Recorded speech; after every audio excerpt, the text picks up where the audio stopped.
ਇਹ कहानी एक बजुर्ग ते एक मुंडे दी है। नौजवान मुंडा ते एक बाबा दोस्त बन जाते हैं तो एक दूजे नूं गुफ्तगू दे विच दसदे ने हालात जिंदगी।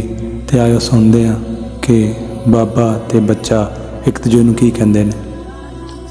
ते बच्चा कहंदा घर विच ना रही इज्जत मेरी होया सारियां तो मैं खुआर बाबा। गल कीती सी हक दी सुन लवो उठ पवो ते करो कोई यार बाबा। पहला वड्डे उठाम दे बच्चियां नूं बच्चे भुल गए नहीं सारे इख्तियार बाबा।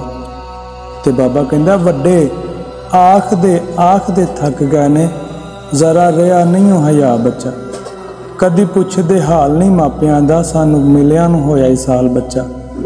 गल मनदे रन दी आंदे आई मंजी कढदे बुढ़े दी बाहर बच्चा। तैनूं दस्सां की हाल हवाल होया इन्हां गल्लां च लंघिया ही साल बच्चा।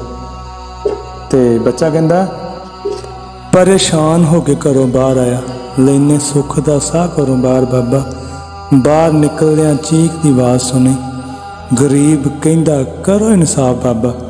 परे हुंदी है पैसे वालियां दी परे विच ना रह पूरे इंसाफ बाबा।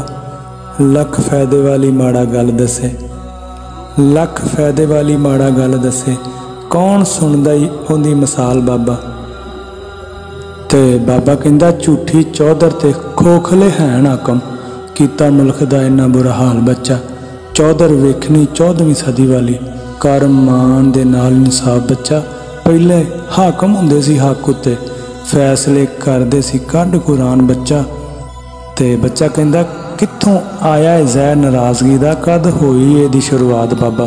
ते बाबा कहंदा मुसलमान होके फिरे नाल मुशरक ते कद रहिंदे ही पूरा इंसाफ बच्चा। मुसलमान होके फिरे नाल मुशरक कद रहिंदे ही दिल च ईमान बच्चा। छड्ड बच्चा इस दुनिया दी गल ते तू ये दस वीडियो कैसी लगी। वीडियो नूं लाइक कर शेयर कर ते चैनल तालब पंजाब दा सबसक्राइब कर। ते अगली वीडियो ते फिर मिलांगे उदों तक दिओ इजाज़त ते अल्लाह हाफिज़।